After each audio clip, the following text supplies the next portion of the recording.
The 8-year-old girl's voice cracked as she whispered through the locked pantry door, "Please stop hurting us," not knowing that God was already on his way. Emily's small fingers traced the wooden floor, where she and her 5-year-old brother Tommy sat, huddled together in complete darkness. The pantry smelled of old flour and mouse droppings, and the door had been locked from the outside for 3 hours now. Her stomach cramped with hunger, but she wrapped her thin arms around Tommy's shoulders and hummed the lullaby their real mother used to sing. "Emmy, I'm scared," Tommy whispered, his voice barely audible in the cramped space. "Shh, it's okay," Emily murmured, though her own heart pounded against her ribs. "Remember what Mama used to tell us? God sees everything, even in the dark places." Outside the pantry door, they could hear the sound of laughter from the kitchen. Sandra, their stepmother, was serving dinner to her own 2 children, Marcus and Jessica. The smell of roast chicken and mashed potatoes drifted under the door, making Tommy whimper with hunger. It had been 2 years since their father died in the construction accident. 2 years since Sandra's mask of kindness had slipped away completely. During those first few months after the funeral, she had pretended to care, hugging them when visitors came by, speaking softly about how they were all family now. But once the sympathy visits stopped and the life insurance money was safely in her account, Sandra's true nature emerged like a snake shedding its skin. The door rattled as someone approached from the other side. "You two better not be making noise in there." Sandra's voice cut through the wood like a blade. "I've got guests coming over tonight, and I don't want to hear a peep from either of you." Emily pressed her hand over Tommy's mouth gently, feeling his tears wet against her palm. She had learned to read the different tones in Sandra's voice. This was the warning tone, the one that meant worse things would happen if they didn't obey. Hours passed before the lock finally clicked open. Sandra stood in the doorway, her perfectly styled blonde hair catching the kitchen light behind her. She was dressed in a new blue dress that Emily recognized from the department store bags that seemed to arrive weekly. "Get upstairs and go to bed," Sandra said without looking at them directly. "And don't even think about coming down for breakfast tomorrow. You'll eat when I decide you deserve to eat." Emily helped Tommy to his feet, both of them stumbling slightly from sitting in the cramped space for so long. As they walked past Sandra, Emily caught a glimpse of the dining room, where the dirty dishes from the evening meal still sat on the table. There were leftover dinner rolls in a basket, golden and soft, just out of reach. Their bedroom was the smallest room in the house, tucked under the eaves with a slanted ceiling that made it impossible to stand up straight in most places. 2 narrow beds with thin mattresses and threadbare sheets took up most of the space. Emily had tried to make it feel like home by arranging their few remaining possessions on a small wooden shelf that their father had built. But each week, more of their things disappeared. First, it was their father's watch, which Sandra claimed she needed to sell for household expenses. Then it was their mother's jewelry box, with a tiny ballerina that spun when you opened the lid. Last month, Sandra had taken their father's toolbox, the one he had promised to give to Tommy when he got older. "When is Daddy coming back?" Tommy asked as Emily tucked the thin blanket around his shoulders. It was the same question he asked every night, and Emily's heart broke a little more each time.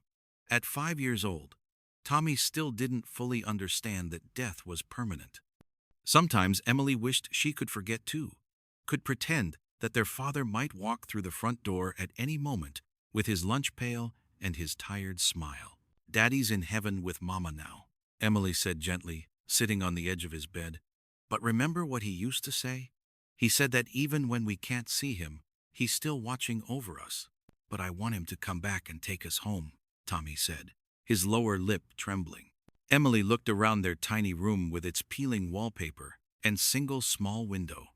This house had never felt like home, even when their father was alive. He had married Sandra so quickly after their mother died, desperate to give his children a stable family. He had been working double shifts to pay for their mother's medical bills, exhausted and grieving, and Sandra had seemed like an answer to his prayers. If only he had known the truth about her heart. "This isn't our real home anyway," Emily whispered, leaning close to Tommy's ear. Remember the stories Daddy used to tell us about the farm where he grew up? With the big oak tree and the tire swing? Tommy nodded, his eyes getting heavy. Maybe someday we'll find a place like that, Emily said, though she couldn't imagine how two children with no money and nowhere to go could ever escape this house. She waited until Tommy's breathing became deep, and even before she slipped out of her own bed and knelt on the hard wooden floor. This was her ritual every night, the one thing Sandra couldn't take away from her.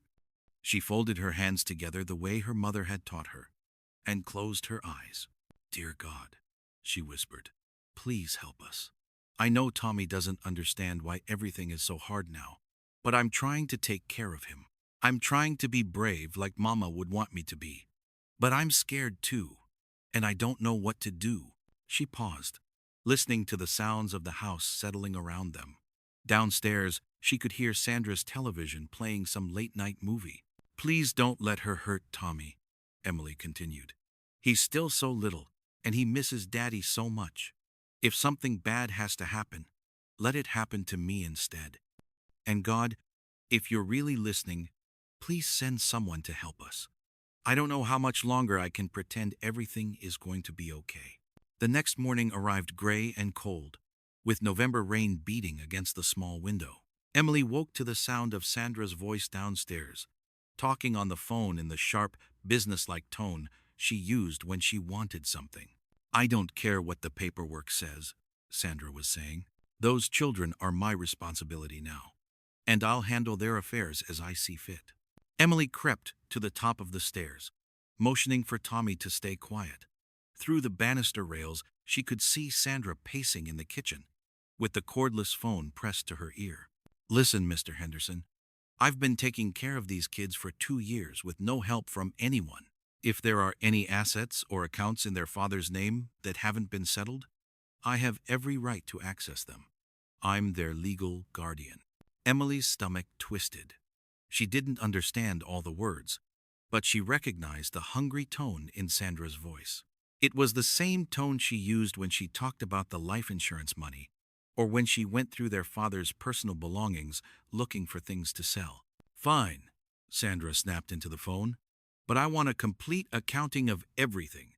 And I mean everything." She hung up the phone and stood for a moment, staring out the kitchen window at the rain. Then she turned and called upstairs. "Emily, get down here now!" Emily's heart raced as she made her way down the stairs. Sandra was standing by the kitchen sink with her arms crossed, still wearing the silk robe that Emily knew cost more than their father used to spend on groceries for a month. "Sit down," Sandra said, pointing to one of the hard wooden chairs at the kitchen table. Emily sat carefully, keeping her hands folded in her lap and her eyes down. She had learned that looking directly at Sandra during these conversations only made things worse. "I just got off the phone with your father's lawyer," Sandra began, her voice deceptively calm. "It seems there might be some paperwork that was never properly filed after he died. Some old accounts or property that might still be tied up in legal proceedings." She walked around the table slowly, like a cat circling its prey. "Now, I want you to think very carefully, Emily. Did your father ever mention anything to you about property or money that belonged to his family?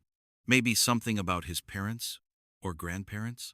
Emily searched her memory, but her father had rarely talked about his childhood or his family. She knew that his parents had died when he was young, and that he had grown up on a farm somewhere in the next county, but he had always seemed sad when those topics came up. "I don't know anything," Emily said quietly. Sandra's hand came down hard on the table, making Emily jump. "Don't lie to me," Sandra hissed. "Children always know more than they let on. Did he ever take you to visit any relatives? Did anyone ever send you birthday cards or Christmas presents?" "No, ma'am," Emily said. And it was true. As far as she knew, she and Tommy were completely alone in the world except for Sandra. Sandra studied her for a long moment, then straightened up with a frustrated sigh. "Well, it doesn't matter anyway," she said. "Whatever it is, it'll be mine soon enough.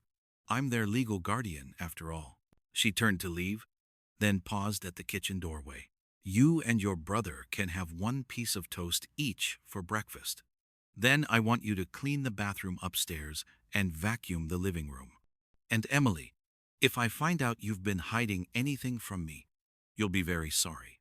Emily waited until Sandra's footsteps disappeared up the stairs before she allowed herself to breathe normally again. She moved quietly to the bread box and found the heel of a loaf that was starting to go stale. She tore it in half, saving the larger piece for Tommy. As she chewed the dry bread slowly, trying to make it last, Emily thought about Sandra's questions. There had been something, now that she thought about it. A few weeks before their father died, a letter had arrived in the mail with official-looking letterhead. She remembered because her father had sat at this same kitchen table reading it over and over, a strange expression on his face. When Sandra had asked him about it, he had folded the letter carefully and put it in his wallet. Just some old legal business, he had told her. Nothing that matters now. But Emily remembered the way his voice had sounded when he said it, like he was keeping a secret that was too big to share.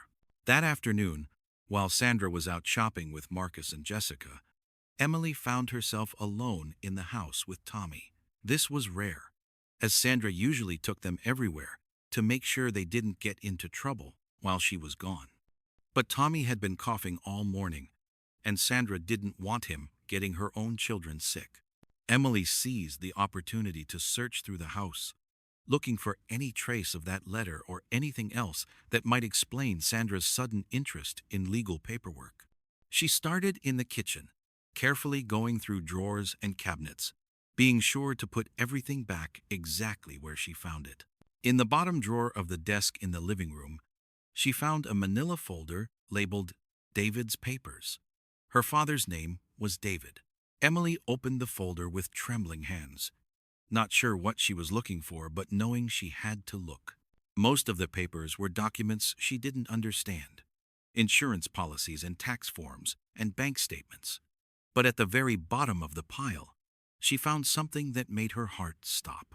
It was a letter dated just 3 weeks before her father's accident, and it was addressed to him from a law office in the next county.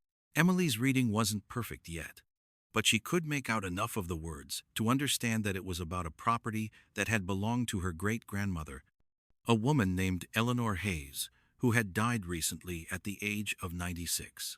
The letter explained that Eleanor Hayes had left her farm property to her great-grandchildren, Emily and Tommy, in a will that had just been discovered.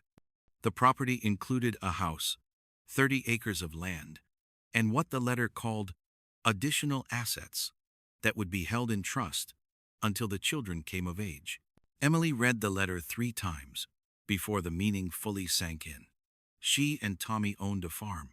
They had a real home somewhere, a place that belonged to them, and Sandra didn't even know about it. The letter included a phone number for the lawyer and a request that their father contact the office as soon as possible to begin the process of claiming the inheritance. But their father had died before he could make that call. Emily's hands shook as she folded the letter and put it back exactly where she had found it. Her mind raced with possibilities and questions. Did this mean she and Tommy didn't have to stay with Sandra? Could they go live on their own farm, like in the stories their father used to tell? But even as hope bloomed in her chest, reality crashed down around her. She was 8 years old. No one would let an 8-year-old take care of a 5-year-old, even if they did own property. And Sandra was their legal guardian. Surely that meant she had control over everything that belonged to them. Emily made her way back upstairs where Tommy was napping, his small chest rising and falling with congested breathing. She sat on her own bed and stared at the wall, trying to figure out what to do with the information she had discovered. The sound of Sandra's car in the driveway sent her heart into her throat.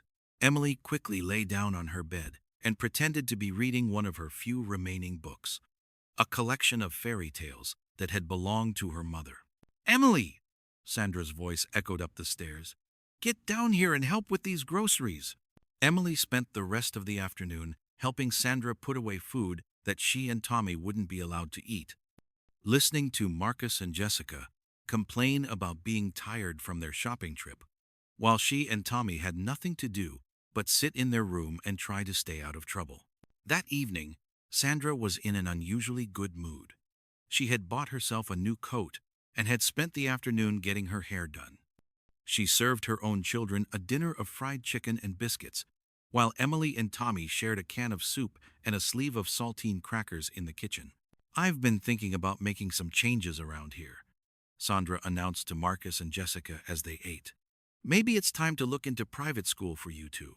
And I'm thinking about redoing the master bedroom, maybe getting some new furniture."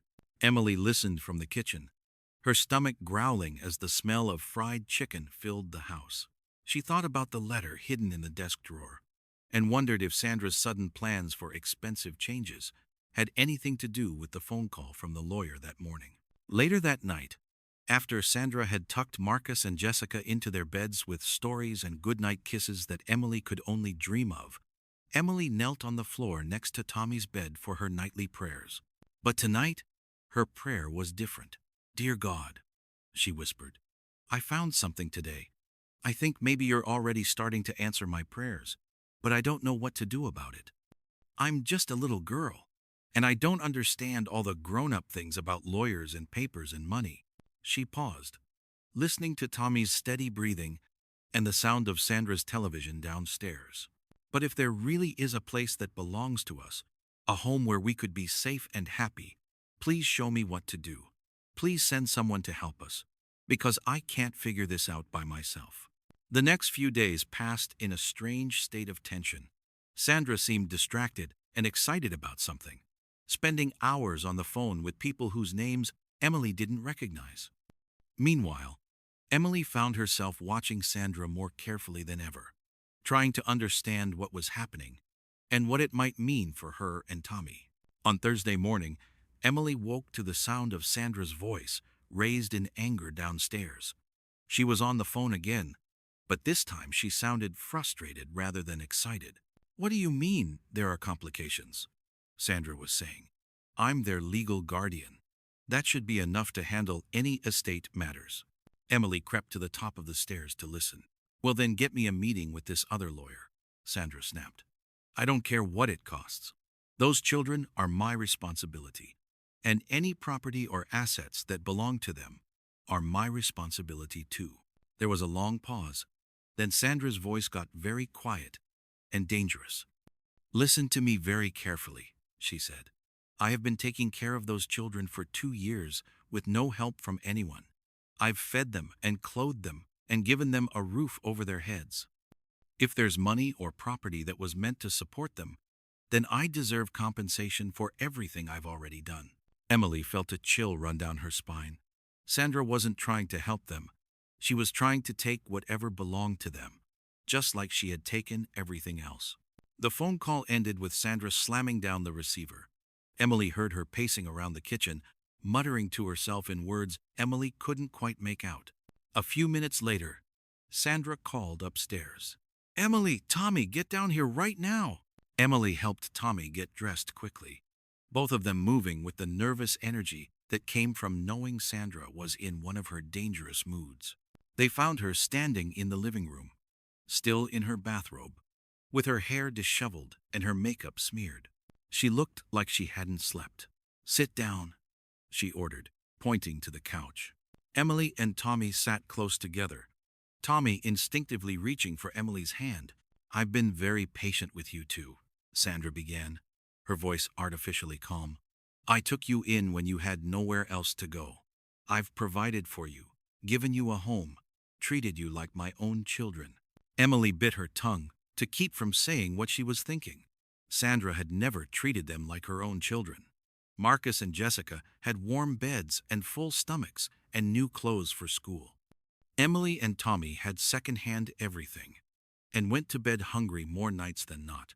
"But it seems that some people think I haven't done enough," Sandra continued.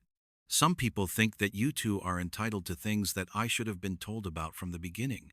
She walked over to the desk and pulled out the manila folder Emily had found. Emily's heart stopped. "Did you think I wouldn't notice that someone had been going through these papers?" Sandra asked, her voice getting sharper. Did you think you could sneak around behind my back and I wouldn't find out? Emily's mouth went dry. She had been so careful to put everything back exactly where she found it, but somehow Sandra knew. I'm sorry, Emily whispered. I was just curious. Curious? Sandra repeated, like the word tasted bad. Well, your curiosity might have cost us all something very valuable. She opened the folder and pulled out the letter from the lawyer. It seems your father forgot to mention that you two are heirs to some property, a farm that belonged to your great-grandmother. And apparently, there's money involved too. Quite a bit of money. Emily felt Tommy squeeze her hand tighter. Now, here's what's going to happen, Sandra said, leaning forward with her eyes fixed on Emily's face. I'm going to handle this legal situation, and I'm going to make sure that this inheritance is managed properly. But I want you to understand something very clearly. She walked over and knelt down in front of them, bringing her face close to Emily's. I have been your legal guardian for 2 years. I have sacrificed my own comfort and happiness to take care of you. If there is money or property that comes to you, then I deserve to be compensated for everything I've done. Do you understand me? Emily nodded, not trusting herself to speak. Good, Sandra said, straightening up. And I don't want to hear any nonsense about running away or trying to contact these lawyers yourself. You are children. You don't get to make decisions about legal matters. That's what adults are for. She gathered the papers back into the folder and held it against her chest.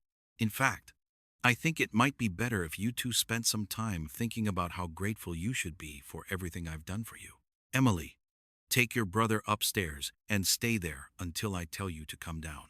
Emily helped Tommy off the couch, both of them moving carefully around Sandra, like she was a snake that might strike at any moment. As they climbed the stairs, Emily heard Sandra pick up the phone again. Mr. Henderson, it's Sandra Mitchell again. I need to schedule that meeting as soon as possible, and I need to know exactly what rights I have as the children's guardian. Emily closed their bedroom door and sat on Tommy's bed, pulling him into her arms. What's happening, Emmy? Tommy asked, his voice small and scared. Emily looked out their small window at the gray sky and tried to find words to explain what she didn't fully understand herself. Remember how I told you that maybe someday we'd find a place where we belonged? She said finally. Tommy nodded.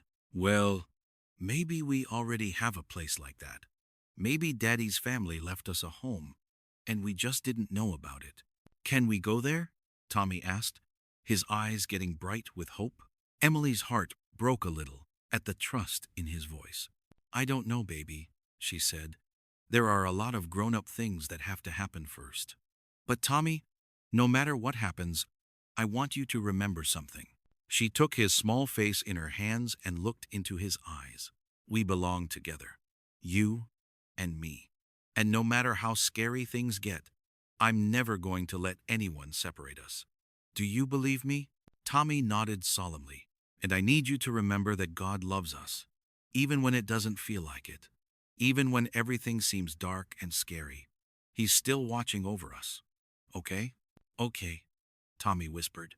They stayed in their room for the rest of the day, listening to Sandra make phone call after phone call. Emily could hear the frustration building in her voice as the hours passed, and she knew that whatever Sandra was trying to do wasn't going the way she wanted. That night, Emily's prayers were more desperate than they had ever been. God, please don't let her take away our home before we even get to see it, she whispered into the darkness. Please don't let her hurt us worse than she already has. And please, if there really is someone out there who can help us, send them soon. I don't think I can protect Tommy much longer. The next morning, Sandra didn't call them down for breakfast. Emily could hear her moving around downstairs, slamming cabinets and talking angrily to herself. Around noon, the doorbell rang. Emily crept to the window and looked down at the front porch. Two people in dark coats were standing at the door, a man and a woman with official-looking briefcases. Sandra's voice drifted up from downstairs, artificially sweet and polite. Good afternoon. How can I help you? Mrs. Mitchell? Emily heard the woman say. I'm Sarah Chen from the Department of Children and Family Services, and this is Detective Morrison from the County Sheriff's Office. We'd like to speak with you about Emily and Thomas Hayes. Emily's heart started pounding so hard she was sure everyone in the house could hear it. She had heard about people from the state who checked on children, but she had never seen them before. Of course, Sandra said, but Emily could hear the tension in her voice. Please, come in. Can I get you something to drink? That won't be necessary, Detective Morrison said. We're here because we've received some information about the living situation of the Hayes children, and we need to ask you some questions. Emily pressed her ear to the floor, trying to hear better. I'm not sure what you mean, Sandra said. The children are fine. They're upstairs resting right now. Mrs. Mitchell, Sarah Chen said, we understand that there have been some recent developments regarding the children's inheritance. We've been in contact with the law offices handling their great-grandmother's estate. There was a long silence. I don't see how that's any of your business, Sandra said finally, her voice getting sharper. I'm their legal guardian. Any estate matters are between me and the lawyers. Actually, that's not quite accurate, Detective Morrison said. When minor children inherit significant assets, the state has an obligation to ensure that their interests are being properly protected. And we've received some concerning reports about the children's welfare. Emily felt like she couldn't breathe. Someone had called the state about them. Someone was trying to help them. Concerning reports? Sandra's voice was getting higher. From whom? I'd like to know who's been spreading lies about my family. Mrs. Mitchell, we're going to need to speak with Emily and Thomas privately, Sarah Chen said. And we're going to need to see their living conditions. Absolutely not, Sandra snapped. These are my children, and I don't have to let you interrogate them. If you want to inspect my house, you'll need a warrant. Emily heard footsteps moving toward the stairs, and she quickly moved away from the door. Tommy, she whispered urgently, come here. She pulled him close and tried to explain what was happening. There are people downstairs who want to help us, she said. They're from the government, and they help children who are in trouble. But I need you to be very brave and tell them the truth about how Sandra treats us, okay? Tommy's eyes were wide with fear, but he nodded. Downstairs, the conversation was getting louder. Mrs. Mitchell, we can do this the easy way or the hard way, Detective Morrison was saying. But we are going to speak with those children today. If you continue to refuse, we'll be back with a court order and additional personnel. Emily heard Sandra let out a frustrated sigh. Fine, she said, but I want to be present during any questioning. These children have been through a lot of trauma, and they get confused easily. Emily's stomach twisted. She knew Sandra was already planning how to make sure they said the right things. Emily, Tommy, Sandra called up the stairs in her fake sweet voice. Could you come down here, please? There are some nice people who want to meet you. Emily took Tommy's hand and they walked down the stairs together. The two visitors were standing in the living room, and Emily could see immediately that they were different from the other adults who usually came to the house. They looked at her and Tommy with kind eyes, the way their father used to look at them. Hi, Emily. Hi, Tommy, Sarah Chen said, kneeling down to their level.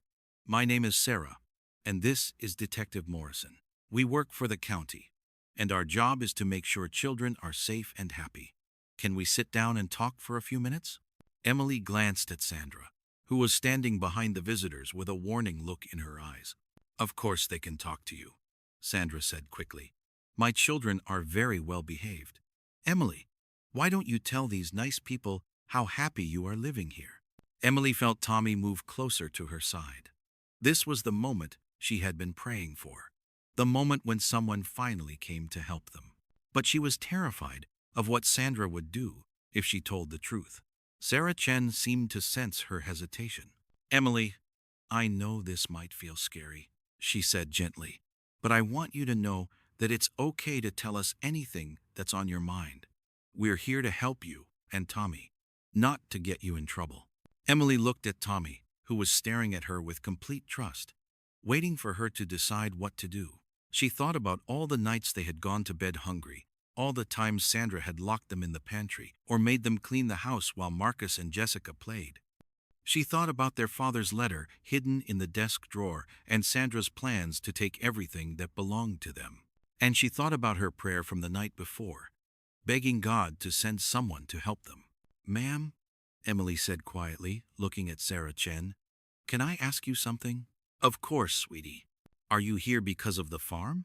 Sandra made a sharp sound behind the visitors, but Detective Morrison held up a hand to quiet her. "What farm, Emily?" Sarah asked. "The farm that belonged to our great-grandmother. The one that Daddy was supposed to tell the lawyers about before he died." Sarah and Detective Morrison exchanged a look. "Emily, how do you know about the farm?" Sarah asked. Emily's heart was pounding, but she felt a strange sense of calm settling over her, like someone was standing beside her giving her courage. "I found the letter," she said. "It was in Sandra's desk. It said that me and Tommy inherited a farm and some money from our great-grandmother, but Daddy died before he could call the lawyers." Sandra stepped forward, her face flushed with anger. "Now wait just a minute," she began, but Detective Morrison stood up and faced her. "Mrs. Mitchell, I think it would be better if you let the children speak for themselves." Emily felt Tommy squeeze her hand, and she continued. "Sandra found out about the letter because she was looking through Daddy's papers. She's been calling lawyers trying to figure out how to take our inheritance. She said she deserves it because she's been taking care of us. But she hasn't been taking care of us. She locks us in the pantry when we ask for food, and she makes us clean the house while Marcus and Jessica get to play, and she sells our things to buy herself new clothes." The words came pouring out of Emily like water from a broken dam. All the fear and anger and sadness she had been holding inside for 2 years spilled into the living room, and for the first time in her life, adults were listening to her with serious, concerned faces. "She took Daddy's watch and Mama's jewelry box and all our toys except for a few books," Emily continued, her voice getting stronger. "And she tells people that she treats us like her own children, but she doesn't. She feeds Marcus and Jessica good food, and we get soup and crackers. She buys them new clothes, and we wear the same things until they don't fit anymore." Sarah Chen was writing everything down in a small notebook, nodding as Emily spoke. "Emily, this is very important information," she said. "Is there anything else you want to tell us?" Emily looked at Tommy, who was staring at the floor, with tears running down his cheeks. "Tommy gets scared at night, and sometimes he wets the bed because he has bad dreams about Daddy dying," Emily said. "And when that happens, Sandra makes him sleep on the floor without blankets. She says it's his own fault for being a baby." Detective Morrison's jaw tightened. "And Emily," Sarah said gently, "what about you? How does Sandra treat you?" Emily took a deep breath. "She makes me take care of Tommy and clean the house and do laundry, but she doesn't let me go to school very much because she says someone needs to watch him when he's sick. And when I ask for help with my homework or when I tell her we're hungry, she gets really mad and locks us in our room or in the pantry." She paused, then added quietly, "But the worst part is that she makes us feel like we're bad children, like everything that happened to our family is our fault, like we should be grateful that she lets us live here instead of sending us to an orphanage." Sandra's face was white with rage, but Detective Morrison was watching her carefully, and she seemed to realize that anything she said would only make things worse. Sarah Chen closed her notebook and looked at Detective Morrison. "I think we have enough information to proceed," she said. Then she turned back to Emily and Tommy. "Emily, Tommy, I want you to know that you've been very brave today. And I want you to know that what you've told us is not okay. Children should never be treated the way you've been treated. And it's not your fault that these things happened to you." She stood up and faced Sandra. "Mrs. Mitchell, we're going to need you to come down to our office this afternoon to discuss the situation. In the meantime, we'll be making arrangements for the children's immediate care." "You can't just take them," Sandra said, her voice shaking with fury. "I'm their legal guardian. I have rights." "Mrs. Mitchell, when a guardian is suspected of neglect or abuse, the state has the authority to remove children from the home pending a full investigation," Detective Morrison said. "And given what we've heard today, along with the additional concerns about the handling of the children's inheritance, we believe immediate action is necessary." Emily felt like she was floating outside of her own body, watching this scene unfold like something from a movie. After 2 years of praying for help, after 2 years of trying to protect Tommy and keep them both alive, someone was finally standing up for them. Emily, Tommy, Sarah said, I need you to go upstairs and pack your things, just your clothes and anything that's important to you. We're going to take you somewhere safe, where you can have dinner and a warm bed tonight. Emily nodded, not trusting herself to speak. She took Tommy's hand and they walked upstairs together, while Sandra argued with the officials in the living room. In their small room, Emily helped Tommy gather his few clothes and the stuffed rabbit that had been their mother's when she was little. Emily packed her own clothes and the book of fairy tales and a small wooden cross that their father had given her for her 7th birthday. As she folded her threadbare dresses and worn-out shoes, Emily felt a strange mix of terror and hope. Everything was changing so fast that she couldn't quite believe it was real. But for the first time in 2 years, she felt like someone was on their side. Where are we going, Emmy? Tommy asked as he hugged his rabbit close. I don't know, Emily admitted, but I think it's going to be better than here. They carried their small bags downstairs, where Sandra was still arguing with Detective Morrison about legal procedures and court orders. When she saw them, her expression changed to a look Emily had never seen before, like she was already calculating how this would affect her plans. Emily, Tommy, Sandra said in her fake sweet voice, I want you to remember that I did my best to take care of you. And when this misunderstanding gets cleared up, you'll be coming home where you belong. Emily looked at Sandra for a long moment. This woman, who had made their lives miserable for 2 years, who had tried to steal their inheritance, who had treated them like unwanted burdens instead of children who needed love. This was never our home, Emily said quietly, and you were never our family. Sarah Chen put a gentle hand on Emily's shoulder. Come on, kids, she said. Let's go. The drive to the county office felt like the longest and shortest ride of Emily's life. She sat in the back of Sarah Chen's car, with Tommy pressed against her side, watching the familiar streets of their neighborhood disappear behind them. Everything looked different now, like she was seeing the world through new eyes. Sarah had explained that they would stay in a temporary foster home that night, while the state worked out the details of their situation. Emily tried not to think about what that meant, tried not to imagine another house with another family who might not want them. But when they arrived at a small blue house with white shutters and a front porch swing, Emily felt something she hadn't felt in years: peace. The foster mother was a woman named Mrs. Patterson, gray-haired and soft-spoken, who welcomed them with warm hugs and the smell of fresh cookies. She showed them to a clean, bright room with 2 beds covered in quilts that looked like they had been made with love. Are you hungry, sweethearts? Mrs. Patterson asked. And when Emily nodded shyly, she led them to a kitchen table set with real plates and glasses of cold milk. Tommy ate 3 cookies before Emily gently reminded him to slow down, and Mrs. Patterson laughed kindly. There's plenty more where those came from, she said. You eat as much as you want. That night, Emily lay in a bed with sheets that smelled like sunshine and listened to Tommy breathing peacefully beside her. For the first time in 2 years, she didn't have to worry about being locked in a pantry or going to bed hungry. For the first time in 2 years, she felt safe. But even as she drifted off to sleep, Emily couldn't stop thinking about the farm. Their farm. The home that belonged to them, waiting somewhere out there like a promise. The next few days passed in a blur of meetings and phone calls and paperwork that Emily didn't understand. Sarah Chen came to visit every day, explaining what was happening in words that made sense to an 8-year-old. Sandra was fighting the state's decision to remove them from her home, claiming that Emily had been coached to lie and that she was a victim of false accusations. But Detective Morrison had found other evidence during his investigation.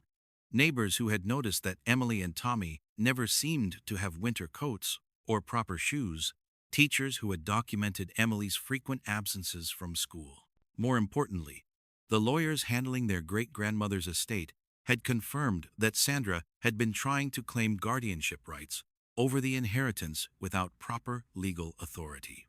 "The thing is, Emily," Sarah explained as they sat on Mrs. Patterson's front porch swing, "your great-grandmother was very specific in her will about how she wanted you and Tommy to be cared for. She actually named a different guardian for you, someone she trusted to make sure you were raised properly." Emily's heart skipped. "Who?" "A man named Robert Hayes. He's your father's cousin, and he's been looking for you and Tommy ever since your great-grandmother died. He didn't know about your father's marriage to Sandra, and Sandra never told anyone about the inheritance, so it's taken the lawyers this long to track you down." Emily tried to remember if her father had ever mentioned a cousin named Robert, but she couldn't recall the name. "Does he want us?" Emily asked, afraid to hope too much. Sarah smiled. "Emily, he's been driving across 3 states to get here ever since he found out you existed. He should arrive tomorrow." That night, Emily's prayers were different than they had ever been before. "Thank you, God," she whispered. "Thank you for hearing us. Thank you for sending Sarah and Detective Morrison. Thank you for making sure Sandra can't hurt us anymore. And please, if this Robert person is going to be our new family, please let him be kind." She paused, listening to Tommy mumble in his sleep. "And God, thank you for the farm. Even if we never get to live there, thank you for giving us something that belongs to us, something that came from people who loved us before we were even born." Robert Hayes arrived the next afternoon in a dusty pickup truck with hay bales in the back.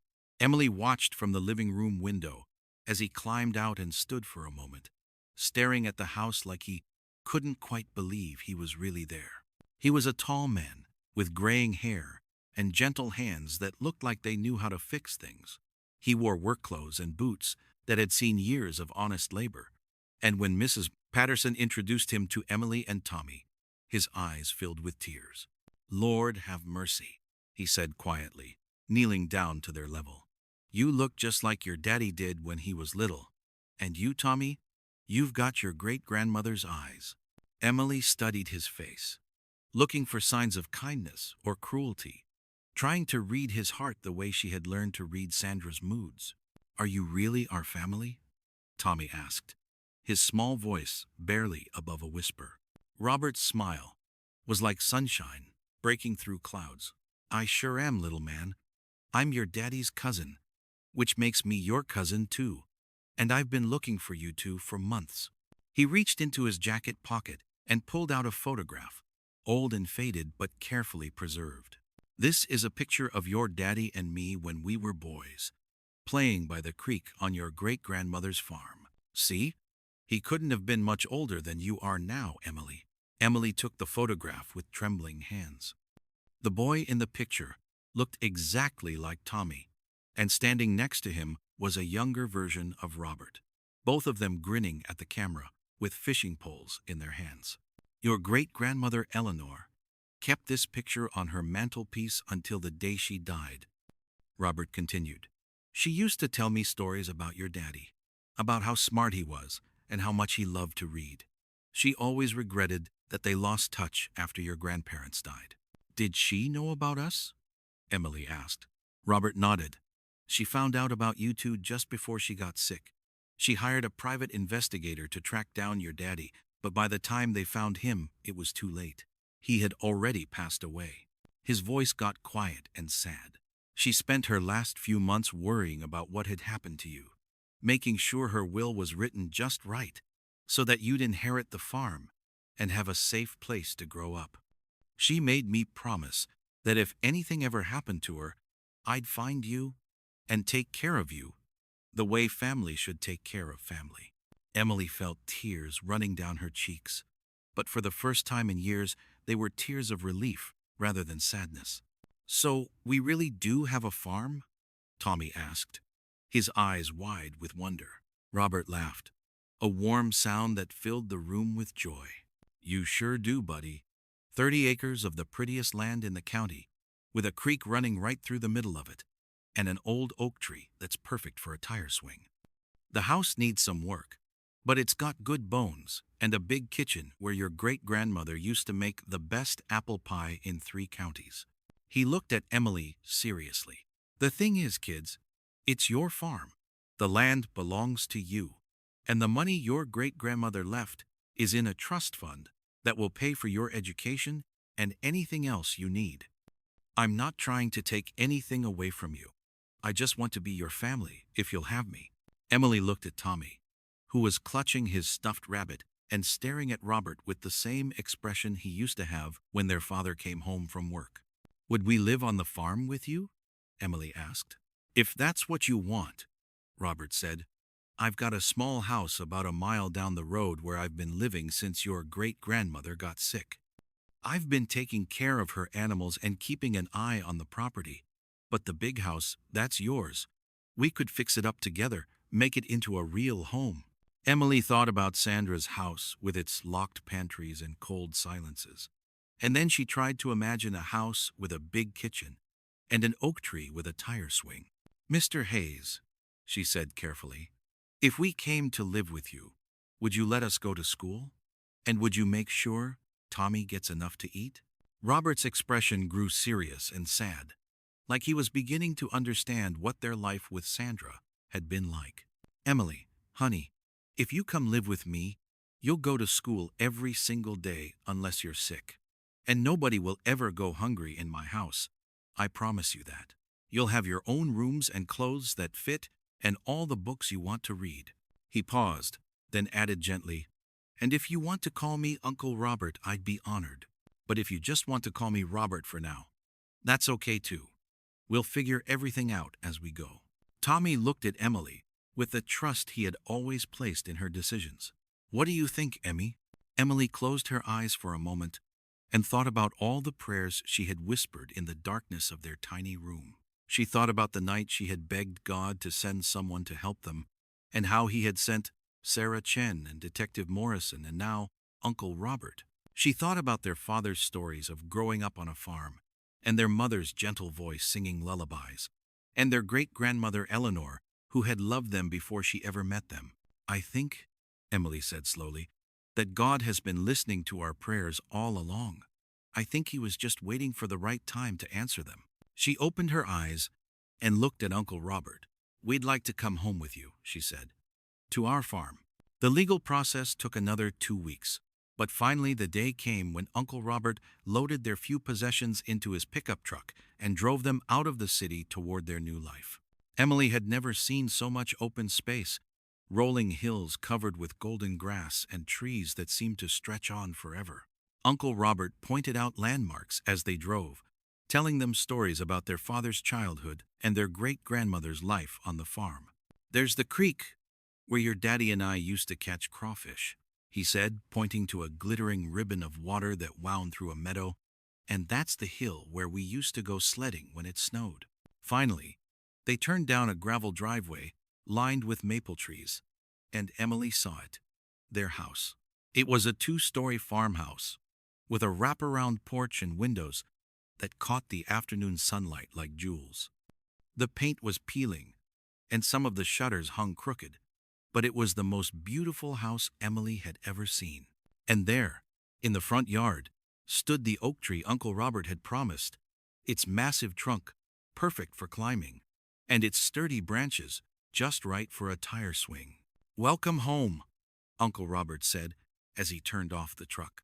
Emily helped Tommy out of his booster seat, and they stood together looking at their new home. The air smelled like hay and honeysuckle, and Emily could hear birds singing in the distance. It's really ours? Tommy asked in a whisper. It's really ours, Emily confirmed.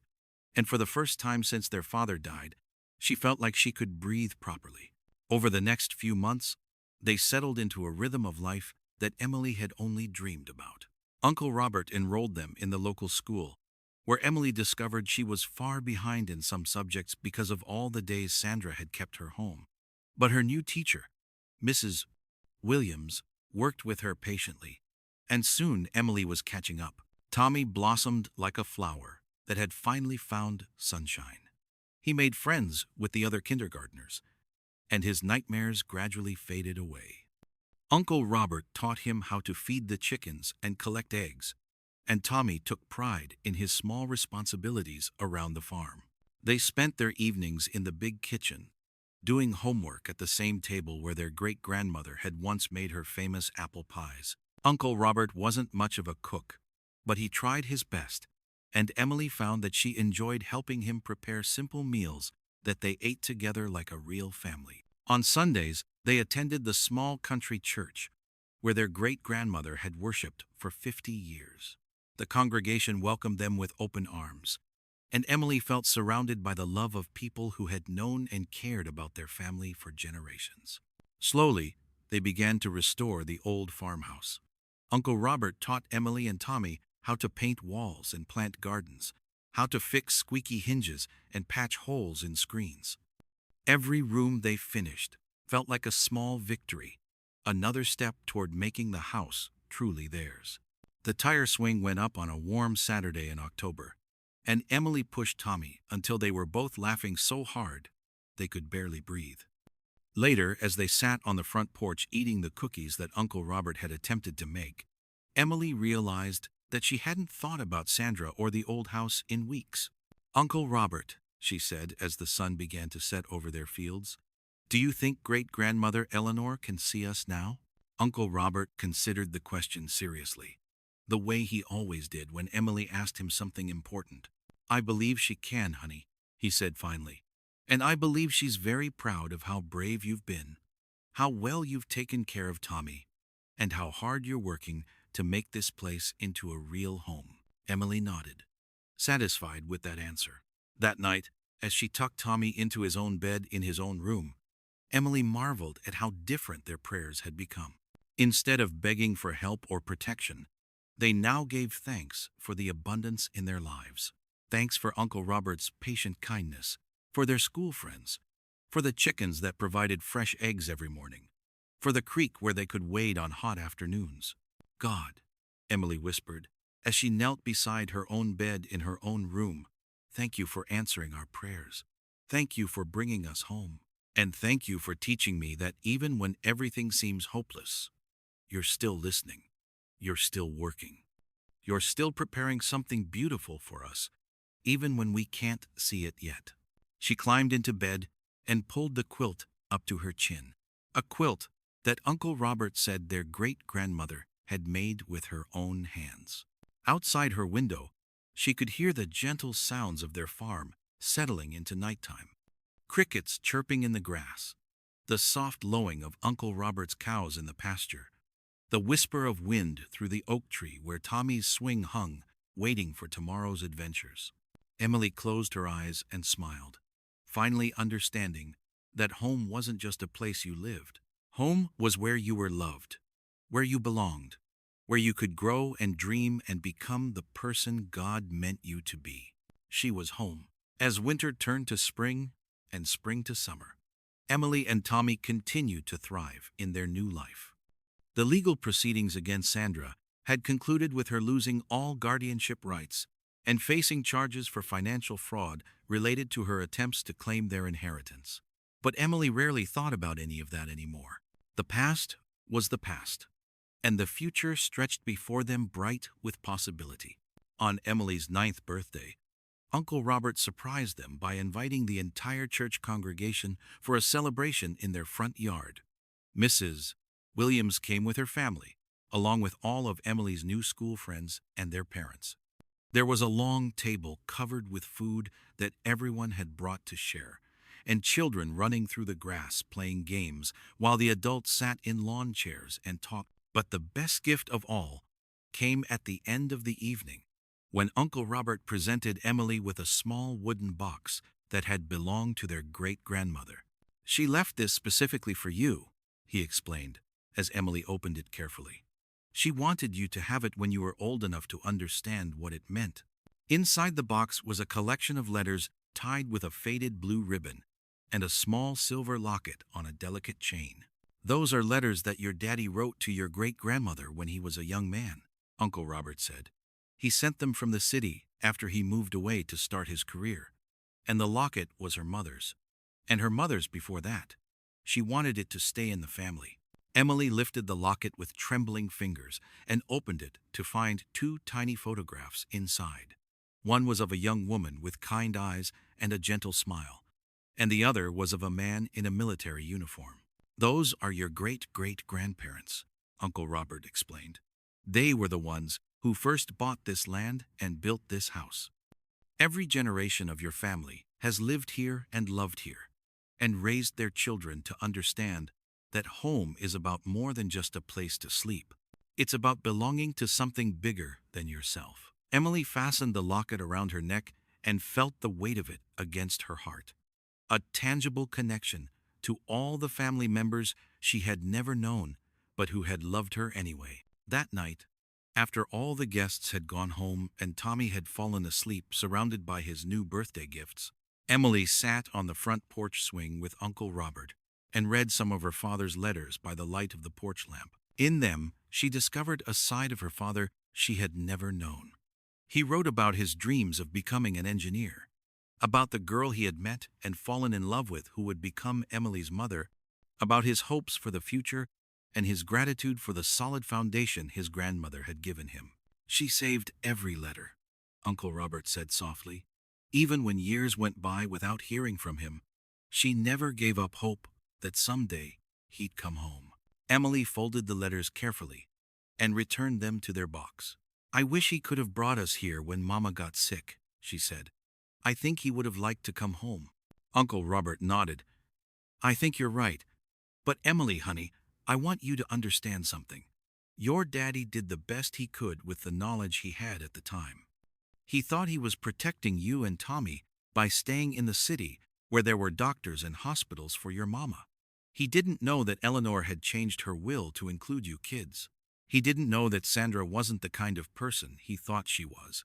He paused, choosing his words carefully. "Sometimes God's plan for our lives includes difficult seasons that we don't understand while we're going through them.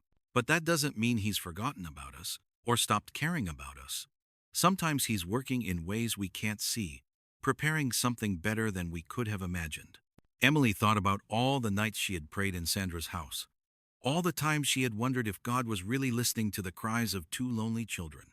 "Do you think God always answers prayers?" she asked. Uncle Robert smiled. "I think God always hears prayers. But sometimes his answer is yes, sometimes it's no, and sometimes it's not yet. The hard part is trusting him when his answer isn't what we expected, or when his timing isn't what we would have chosen." Emily nodded, understanding more than Uncle Robert might have expected from a 9-year-old. "I used to think God had forgotten about us," she admitted. "But I think maybe he was just waiting for the right time to bring us home. If we had come here before Daddy died, we never would have learned how to be brave. And if we had come here before Sandra showed her true colors, maybe no one would have believed us about how she was treating us." Uncle Robert looked at her with surprise and admiration. "That's very wise thinking, Emily. You're growing up to be a remarkable young woman." Emily smiled and leaned against his shoulder, feeling safe and loved and grateful for the long journey that had brought them to this moment. As the years passed, Emily and Tommy grew into the kind of children their parents would have been proud of. Emily excelled in school and discovered a love of reading that reminded Uncle Robert of her father's intellectual curiosity. She devoured books about history and science and literature, and her teachers encouraged her to think about college and careers that would use her bright mind. Tommy grew strong and confident, losing the fearful timidity that had marked his early years. He learned to ride horses and fix engines and care for animals with the same gentle patience that Uncle Robert showed him every day. He made friends easily and laughed often, and Emily marveled at how completely he had healed from the trauma of their early childhood. On Sundays after church, they often visited the small cemetery where their great-grandmother Eleanor was buried. Emily would tell her about their week, about Tommy's latest adventures and her own accomplishments, and she always felt like Eleanor was listening. When Emily turned 16, Uncle Robert taught her to drive in the same pickup truck that had brought them to the farm 7 years earlier. As they practiced parallel parking in the church parking lot, he shared stories about teaching her father to drive on these same country roads. Your daddy was terrible at it at first. Uncle Robert laughed as Emily successfully backed into a tight space. He was so worried about hitting something that he drove about 5 miles an hour and held up traffic for miles. Emily grinned. I bet I'm better than he was. Much better, Uncle Robert agreed. You get that confidence from your mama's side of the family. That summer, Emily got her first job working at the local library, and she saved every penny toward her college fund. Not because she needed to. The trust fund would cover her education completely, but because she wanted to contribute something of her own toward her future. Tommy, now 12, had grown into a natural leader among his friends and was already talking about studying agriculture so he could come back and help run the farm after college. Emily suspected he would never want to live anywhere else, and that was fine with her. Someone should carry on the family tradition, should raise the next generation of children in the house where their father had played as a boy. As for Emily, she had begun to dream of becoming a teacher, maybe even coming back to teach at the same school where Mrs. Williams had helped her catch up on all those missed lessons. She wanted to help other children who might be struggling, who might need someone to believe in them the way so many people had believed in her. On the night before Emily's high school graduation, Uncle Robert knocked on her bedroom door and asked if they could talk. Emily, he said as they sat together on her bed, I want you to know how proud I am of the woman you've become. Your great-grandmother Eleanor would be over the moon if she could see you now. Emily smiled. I wish she could be here for graduation. I think she will be, Uncle Robert said. But that's not why I wanted to talk to you tonight. He handed her an envelope, with her name written on it in handwriting she didn't recognize. This is a letter that Eleanor wrote to you before she died. She asked me to give it to you when you graduated from high school. Emily opened the envelope with trembling hands and unfolded a letter written on pale blue stationery. My dearest Emily, it began. If you are reading this, then my prayers have been answered, and you have grown up safe and loved on the farm that has been in our family for 4 generations. I may never have the chance to meet you in this life, but I want you to know that I have loved you since the moment I learned of your existence. Emily's eyes filled with tears as she continued reading.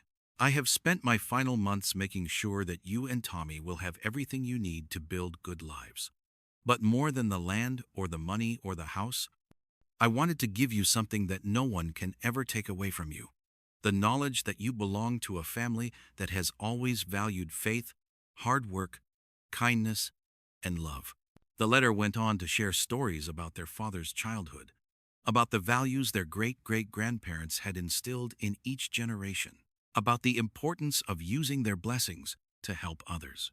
I know that your path to this farm was not an easy one, Eleanor had written. I know that you and Tommy suffered in ways that no children should ever have to suffer. But I want you to remember that God can use even our deepest pain to develop strength and compassion that will serve us well in the future. Emily wiped her eyes and continued reading. As you prepare to leave for college and begin your adult life, I want you to carry with you the knowledge that this farm will always be your home. Whether you come back to live here or choose to build your life somewhere else, you will always have a place where you belong, where you are loved unconditionally, where your family's roots run deep. The letter concluded with a blessing that Emily would treasure for the rest of her life. May you always remember that you are a beloved child of God, that your life has purpose and meaning, and that you have the power to make the world a better place through your kindness and your faith. May you find joy in simple things, strength in difficult times, and love that surrounds you always. And may you never forget that sometimes God's greatest gifts come disguised as our deepest challenges. Emily folded the letter carefully and hugged Uncle Robert through her tears. Thank you, she whispered. Thank you for everything. Thank you for finding us and bringing us home and teaching us what family really means. Uncle Robert held her close. Thank you for letting me be your family, Emily. You and Tommy have given my life more meaning and joy than I ever expected to have. Emily graduated as valedictorian of her class, and her speech focused on the theme of hope in difficult times. She spoke about how God's plan for our lives might include seasons of hardship that prepare us for seasons of blessing, and how the love we receive during our difficult times gives us the strength to love others who are struggling. In the audience, Uncle Robert wiped proud tears from his eyes while Tommy cheered loudly enough for the whole family. That fall, Emily left for college, with a full scholarship and a heart full of gratitude for the long journey that had brought her to this moment. She studied education and child development, and she spent her summers working with children in foster care, children who reminded her of herself and Tommy all those years ago. After graduation, she came home to the farm for a year to help plan Tommy's wedding to his high school sweetheart, a sweet girl named Rachel, who fit into their family as naturally as if she had always belonged there. Eventually, Emily did return to teach at her old elementary school, and she bought a small house in town while keeping her room at the farm for weekends and holidays. She met and married a kind man named David, who loved her stories about growing up on the farm, and who understood why family meant so much to her. When Emily and David had children of their own, they spent every weekend at the farm with Uncle Robert and Tommy and Rachel and their growing family. The big farmhouse once again rang with the sounds of children's laughter, and the oak tree swing saw another generation of young dreamers reaching for the sky. On quiet evenings, Emily would sit on the front porch and watch her children play in the same yard where she and Tommy had found healing and hope. She would think about Sandra sometimes, wondering if she had ever found peace with her choices, but mostly she focused on the incredible goodness that had emerged from those dark years. She taught her children the same lessons that Uncle Robert had taught her and Tommy, that home is about belonging and love, that family is about choosing to care for each other through good times and bad, and that God's plan for our lives is always bigger and better than anything we could imagine for ourselves.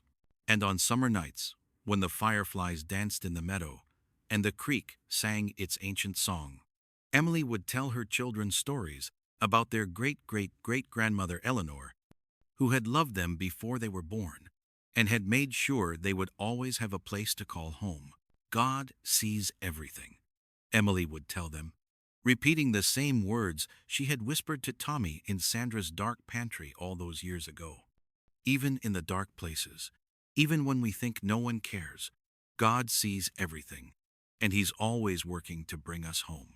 Sometimes, when the children were asleep and the house was quiet, Emily would walk out to the small family cemetery where Eleanor rested under the old oak tree, and she would whisper her gratitude into the starlit darkness.